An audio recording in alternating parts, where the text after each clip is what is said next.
Hello, ladies and gentlemen, and only ladies and gentlemen it is and shall always be. I am an 18-year-old high school student and wanted to take this time to bring to your attention the current issue with biological men claiming they are women and in turn truly believing that they are entitled to use women's spaces. There was an incident within our district that occurred recently regarding a transgender woman who really is a biological man having an altercation with a young woman at MLK High School.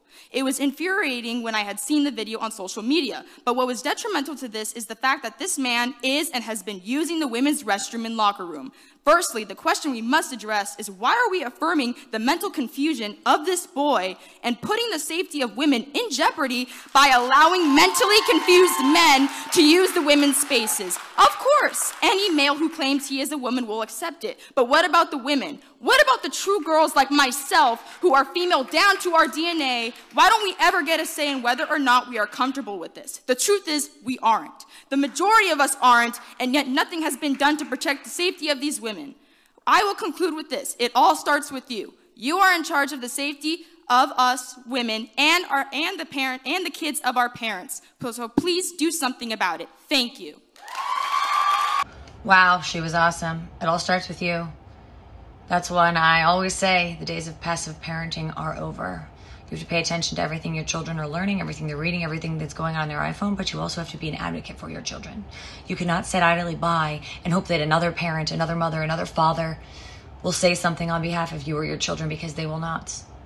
It is your job to say, hey, my son or daughter came home saying X, Y, or Z. That's wrong. Hey, this happened. You got to go to the principals, go to the teachers, go to the administrators and fight back, because enough is enough. And if you sit by silently, you're complicit with the problem. Silence is deadliness.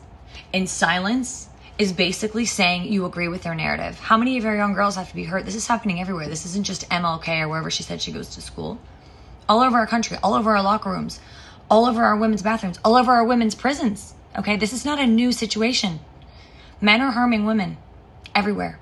What happened to the future is female? What happened to believe all women? Those days are over.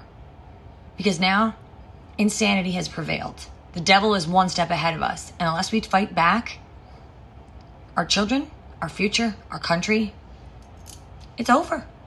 What happened to the future is female? What happened to believe all women? Those days are over. Because now, insanity has prevailed. The devil is one step ahead of us. And unless we fight back, our children, our future, our country, it's over.